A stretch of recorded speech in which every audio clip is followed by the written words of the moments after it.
ইঁদুর ধরা পড়েছে।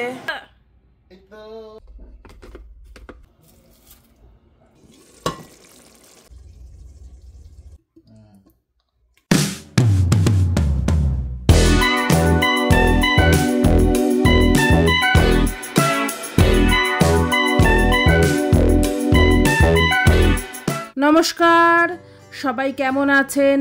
আশা করছি সবাই সুস্থ আছেন, ভালো আছেন। চৈতিস ক্রিয়েশনের নতুন একটি ভিডিওতে আপনাদের সবাইকে স্বাগতম। আজ হলো মঙ্গলবার আর এখন বাজে সকাল 8:30। আজকে সকাল সকালই লেগে পড়েছি ঘর মোছার কাজে ডেটল দিয়ে। কেন জানেন? কারণটা আপনারা নিজের চোখেই দেখে নিন। রাত 3:30 বাজে আর আমাদের বাড়িতে হঠাৎ একটা ঠক করে আওয়াজ হলো। এই যে ইঁদুর ধরা পড়েছে। এতদিনের জল্পনা কল্পনা শেষ হয়েছে, ইঁদুর ধরা পড়েছে। খুব জ্বালাচ্ছিল আমাদের কদিন ধরে। আমরা যেই শুয়ে পড়তাম তখনই এইখানে এসেও রাজত্ব করতো, পুরো সারা জায়গাটাও ঘুরে বেড়াতো। খাবার রাখতে পারতাম না বাইরে, সব খাবারও খেয়ে নিত, চিপস, তারপর পপকর্ন। খুব জ্বালিয়েছে, খুব জ্বালিয়েছে। আমরা এখানে টোপ দিয়েছিলাম হচ্ছে একটা মাংসের হাড়, তাও দিয়েছিলাম 5-6 দিন আগে। এতদিন ও টোপটা খায়নি, খিদে পেয়েছিল হয়তো, বেরিয়েছে এখন, আর খেতে এসে বেচারা মারা গেছে। আহারে, খারাপও লাগছে কিন্তু কিছু করারও নেই। খুব জ্বালিয়েছে আমাদের। এখন এটাকে কি করবে গো? এত রাতে তো কিছু করাও যাবে না, 3:30 বাজে। বাইরে রেখে দিলে তো ওখানে বাইরে বরফ। হ্যাঁ, বাইরে বাথরুম টাথরুম যাবো, কি করে যাবো? আমার ভয় লাগে। এইবার বুঝলেন তো এত সকালে ঘর মোছার কারণটা? কালকে সারা রাত ধরে এই কাণ্ডই চলেছে।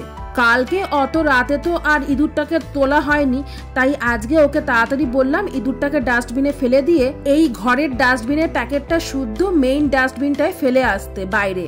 আর আমি এদিকে পুরো ঘর ডেটল দিয়ে পরিষ্কার করতে ব্যস্ত। সকালবেলা ঘুম থেকে উঠেই আগে এই কাজটা শুরু করে দিয়েছি, না হলে অন্য কাজে চলে গেলে এই কাজটা করতে লেটও হয়ে যাবে, আর এই কাজটা না হলে অন্যান্য কাজে হাতও দেওয়া যাবে না। তাই ভাবলাম আগে পুরো ঘর পরিষ্কার করে নিয়ে তারপরে ফ্রেশ হয়ে একেবারে রান্নার কাজে আর খাওয়া দাওয়ার কাজে হাত দেব। আর দেখবেন ঘরে যদি নোংরা থাকে তখন না আর খিদে পায় না। এটা আর কারোর সাথে হয় কিনা জানি না, আমার সাথে তো খুব হয়। তাই আগে ঘরদর পরিষ্কার করে নিয়ে নিজে ফ্রেশ হয়ে তারপর চলে এলাম খাওয়া দাওয়ার কাজে। ও, একটা জিনিসের ভিডিও করা হয়নি, তখন তাড়াহুড়ার মধ্যে ছিলাম। এই পিৎজা ব্রেডটা দিয়ে পিৎজা একটু বানিয়ে তারপরে ফ্রেশ হতে গেছিলাম। ওই পিৎজা ব্রেডটা কেনাই ছিল রেডিমেড, তার ওপরে এই টপিংসগুলো শুধু দিয়েছি, পেঁয়াজ আর একটু চিজ আর সস। শুধুমাত্র এই কটা জিনিস দিয়েই রাইস কুকারে পিৎজাটা বসিয়ে দিয়ে গেছিলাম ফ্রেশ হতে। ভাবলাম যতক্ষণ ফ্রেশ হব ততক্ষণ এই পিৎজাটা হয়তো রেডি হয়ে যাবে। আর ঠিক তাই হয়েছে। মোটামুটি 10 মিনিট মতো লেগেছে, তার মধ্যেই দেখলাম পিৎজাটা বেশ ভালোভাবে কুক হয়ে গেছে। আর খেতেও বেশ ভালোই হয়েছিল, অনেকটা দোকানের মতোই হয়েছিল। তারপর ব্রেকফাস্টটা কমপ্লিট করেই চলে এলাম বাইরে। বাইরে এসে দেখলাম বেশ ভালো রোদ দিয়েছে, আর আমাদের উঠোনে যে বরফগুলো পড়েছিল সেগুলো মোটামুটি অনেকটাই গলে গেছে। আর আমার আগের ব্লগে তো দেখেইছিলেন যে আমার বাড়ির সামনের যে টবগুলো ছিল সেগুলো সব বরফে ঢাকা পড়ে গেছিল। আর এখন রোদ ওঠাতে এই টবগুলো থেকে বরফগুলো সব গলে গেছে। আর আস্তে আস্তে যেহেতু বরফগুলো গলতে শুরু করেছে, সেই জন্য উঠোনটা জলে স্যাঁতস্যাঁতে হয়ে থাকে। বরফগুলো একেবারে যখন সব গলে যাবে তখন আবার আগের মতো পরিবেশ হয়ে যাবে, যেমনটি গরমকালে ছিল। আস্তে আস্তে আবার সব স্বাভাবিক টেম্পারেচারে চলে আসছে। এই গত 3 মাস খুবই কষ্ট হয়েছে এই বরফের জন্য। না ঘর থেকে বেরোনো গেছে, না মনের মতো কোথাও ঘুরতে যাওয়া গেছে। তাই যখন দেখি যে এখানে বাইরে রোদ উঠেছে, মনের আনন্দেই বাইরে গিয়ে রোদের তাপটা উপভোগ করি। আর ভাবি আর কদিন পরেই যখন সব বরফগুলো আস্তে আস্তে গলে যাবে তখন মনের মতো করে এদিক ওদিক ঘুরতে যাওয়া যাবে। চলুন তবে এবার যাওয়া যাক আজকে দুপুরের মেনুতে কি রান্না হচ্ছে সেই বিষয়ে। আজকে দুপুরে এই জিনিসটা রান্না করব। কি বুঝতে পেরেছেন? এইটা হলো মুরগির স্টমাক, মানে যেটাকে আমরা কচকচি বলি।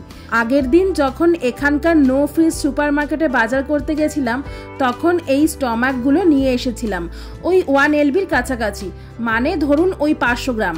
আর এই 500 গ্রাম কচকচির দাম পড়েছিল $8, ধরুন ওই 480 টাকা। প্রথমেই আগে এই কচকচিগুলোকে ভালো করে গরম জলে ধুয়ে নিয়ে এখন এই নুন, হলুদ আর একটু লেবু দিয়ে সেদ্ধ করে নেব।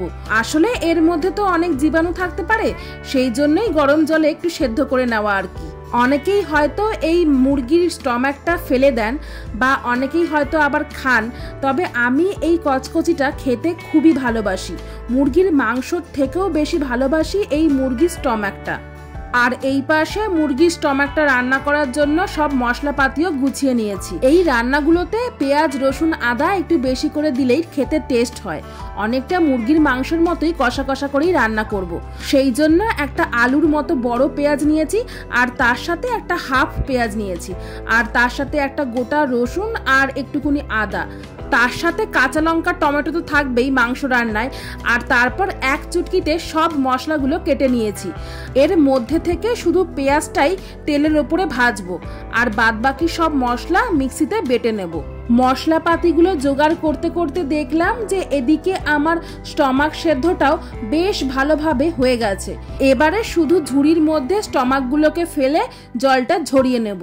জানেন তো, স্টমাক কেনার পর আমি একটা জিনিস খুব ভালোভাবে লক্ষ্য করলাম, এখানে স্টমাকের সাথে মুরগির গলা, মুরগির মেটে এইসব কিন্তু কিছুই মেশায়নি, শুধু স্টমাকই দিয়েছে। আমি তো আগেই বললাম আমি এই মুরগির স্টমাকটা খেতে খুবই ভালোবাসি, তাই দেশে থাকাকালীনও এই মুরগির স্টমাকটা প্রায় কেনা হতো। সেখানে দেখতাম মুরগির স্টমাক চাইলে তার সাথে মুরগির গলা আর মুরগির মেটেও যোগ করে দেওয়া হতো, কিন্তু ওজন কিন্তু সেই সমপরিমাণই থাকতো। মানে ওই স্টমাকের সাথে ওগুলো না নিলে ওরা শুধু স্টমাক দিত না। কিন্তু এখানে দেখলাম সবাই খুব লয়ালিটি মেনটেন করে, মানে আপনি যেই জিনিসটি কেনার উদ্দেশ্যে টাকা দিয়েছেন শুধু সেই জিনিসটি আপনাকে খুব ভালোভাবে দেওয়া হবে, তার সাথে কোনো গোজামিল ভরিয়ে দেওয়া হবে না। আমি এতদিন ধরে বাজার করছি কিন্তু কখনোই লক্ষ্য করিনি যে এখানে শুধু শুধু স্টমাক এইভাবে পাওয়া যায়। জানলে তো অনেক আগেই নিয়ে আসতাম। আগের দিন ও লক্ষ্য করেছিল যে মলে এইভাবে স্টমাক বিক্রি হয়। ও তো জানে আমি এটা খেতে খুব ভালোবাসি, তাই বলল যে এটা কিনবো। আমি তখন বললাম হ্যাঁ, খুব ভালোই হবে, বেশ কষা কষা করে রান্না করব, খেতে বেশ ভালোই লাগবে।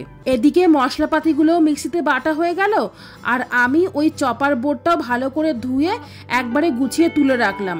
রান্না করতে করতে যদি হাতের এই টুকিটাকি কাজগুলোকে গুছিয়ে রাখা হয় তাহলে পরে আর চাপ পড়ে না। তাই আমি সবসময় চেষ্টা করি ওই রান্না করতে করতে যেটুকু বাসন পড়ে সঙ্গে সঙ্গেই মেজে নেওয়ার, তাহলে পরে আর এই বাসন মাজার চাপ থাকে না। এখন একটা বাটি নিলাম এই কারণে যে টক দইয়ের সাথে একটু গুঁড়ো মশলাগুলো মিশিয়ে নেব, তারপর কষানো মশলার মধ্যে এই টক দইয়ের পেস্টটা দিয়ে একেবারে ভালোভাবে কষাবো। ইদানিং এই দই নিয়ে একটা বিরাট সমস্যা হচ্ছে, সেটা হচ্ছে এই দইয়ের প্যাকেট খুললেই দেখি ভেতরে এক গাদা জল বেরিয়ে আসছে। আগে যে দইয়ের বক্সটা আনতাম সেটা থেকে এতটা জল কিন্তু বেরোতই না, জানেন তো, একদম জমাট থাকতো, সুন্দর মোলায়েম টেক্সচার ছিল। কিন্তু এখন যে বক্সটা আনি দইয়ের, এর ঢাকনা খুললেই যেন ছোটখাটো নদী বইতে শুরু করে। এই ব্যাপারটা প্রথমে খুব একটা আমি পাত্তা দিইনি, ভেবেছিলাম দোকানেই হয়তো এই দইটার জল কেটে গেছিল তাই হয়তো এরকম, কিন্তু না, প্রতিবারই এই একই জিনিস, যেন দই না একরকম দই জল মিশ্রণ কিনে এনেছি। আসলে কিছু কিছু কোম্পানি এমন আছে যে দই তৈরি করার সময় বেশি করে স্ট্যাবিলাইজার ব্যবহার করে যাতে দই থেকে জলটা আলাদা না হয়, আবার কিছু কোম্পানি সেটা না করায় জল আলাদা হয়ে যায়। আগে যে ব্র্যান্ডের দইগুলো আনতাম সেগুলো আর মলে দেখতেই পাই না, আর ওই দইগুলোর বক্সগুলো একেবারে 2 কেজির হতো। এই 2 কেজি দইয়ের দাম নিত $8, মানে 480 টাকা। আর এখন ওই 700 গ্রামের দই ভাগে ভাগে 3টে আনতে হয়, তাতে পার পিস দইয়ের দাম পড়ে ওই $2.50 মতো। তবে আমি যদি কখনো ওই আগের ব্র্যান্ডের দইগুলো খুঁজে পাই তবে ওই আগের ব্র্যান্ডের কাছেই ফিরে যাব। এই দইগুলো আমার খুব একটা পছন্দ নয়। এবারে মশলাটা বেশ ভালোভাবে কষানো হয়ে গেছে, দেখলাম তেলটাও ছেড়ে দিয়েছে, তাই জন্য ওই সেদ্ধ করে রাখা কচকচিগুলো দিয়ে দিলাম ওই মশলার মধ্যে। এবারে কচকচি সমেত এই মশলাটাকে ভালোভাবে কষাবো। আমার মনে হয় চিকেনের যে কোনো জিনিসই ঝোল খেতে একদমই ভালো লাগে না, ওই একটু কষা কষা হলে টেস্টটা খুবই ভালো হয়। যারা যারা এই মুরগির স্টমাকটা খেতে পছন্দ করেন তারা তো জানেনই যে স্টমাকটা এমনিতেই একটু শক্ত হয়, একটু কচকচ করে, তাই তো এর নাম কচকচি। তাই এটা রান্না করতেও বেশ খাসির মাংসের মতোই টাইম লাগে, অনেকক্ষণ ধরে কষাতে হয়, না হলে একটুও নরম হয় না। তাও তো আমি সবার ফার্স্টেই কিছুক্ষণ সেদ্ধ করে নিয়েছিলাম এই স্টমাকগুলোকে, তারপরেও আমার এইটা রান্না করতে প্রায় 2.5 ঘন্টার মতো টাইম লেগেছে, কিছুতেই নরম হচ্ছিল না। অনেকক্ষণ ধরে ঢেকে ঢেকে কষাতে কষাতে তারপরেই ব্যাটা নরম হয়েছে, না হলে সেই নরমই হবে না। এক গো ধরে বসেছিল, আমি কিছুতেই নরম হব না সেই রকম ভাবে। আসলে আরও টাইম লেগেছে যে প্রথমে ভেবেছিলাম যে জল কম দিয়ে রান্না করব, সেই জন্য জল দিচ্ছিলামই না, কিন্তু পরে দেখলাম যে যদি জল না দিই তাহলে তো এটা আজন্মকালেও সেদ্ধ হবে না, সেই জন্য তারপরে 2 গ্লাস জল দিলাম ছোট গ্লাসের। আবার সবকিছু খানিকক্ষণ নাড়াচাড়া করে ধনেপাতা আর গরম মশলা দিয়ে কিছুক্ষণ ঢেকে রেখেছিলাম। মনে মনে এটা রান্না করতে করতে না সত্যি ভাবছিলাম এর চেয়ে যদি খাসির মাংস আনতাম তাহলে হয়তো এতক্ষণে খাসির মাংসগুলোও সেদ্ধ হয়ে যেত, কিন্তু এইগুলো রান্না করতে প্রায় আমার 2.5 ঘন্টা টাইম লেগেছে। তবে রান্নাটা কিন্তু অসাধারণ হয়েছিল, খেতে জাস্ট ফাটাফাটি হয়েছিল। ওই বলে না, যার সব ভালো তার শেষ ভালো, এই রান্নার ক্ষেত্রেও তাই হয়েছিল। আমি তো শেষমেশ ধৈর্যই হারিয়ে ফেলেছিলাম এই রান্নাটা করতে। এমনিতেও আজকে সকালবেলা রান্না চাপাতেও বেশ অনেকটাই লেট হয়ে গেছিল, তাই জন্য রান্নাটাও আরো লেট হয়ে গেছে। আর দুপুরবেলা খেতে খেতেও প্রায় 3:30-এর কাছাকাছি বেজে গেছিল। আচ্ছা, আমার মতো আর কে কে আছেন বলুন তো, যে রান্না করতে করতে একটু চেখে দেখার অভ্যাসটা আছে? আমি তো রান্না করতে করতে একটু বাটি নিয়ে আগে নিজেই চেখে দেখি। আমার মনে হয় যিনি রান্না করছেন তারই সবার আগে রান্নাটা টেস্ট করা উচিত, তাহলে উনি সবচেয়ে ভালো বুঝতে পারবেন যে ওই রান্নাটায় কি কি খুঁত আছে। তো আমি তো সব সময় রান্না করে আগে নিজে টেস্ট করি, তারপরেই সবাইকে টেস্ট করাতে দিই। আজকে এই মুরগির স্টমাকটা রান্না করতে করতে একটা পুরনো স্মৃতি খুবই মনে পড়ছিল।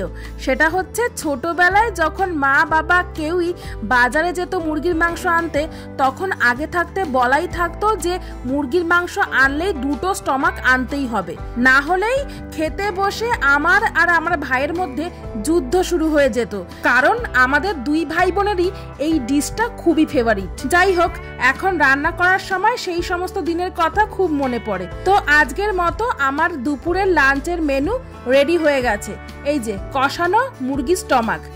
তো আজকের মতো ভিডিওটা এখানেই শেষ করলাম, টাটা।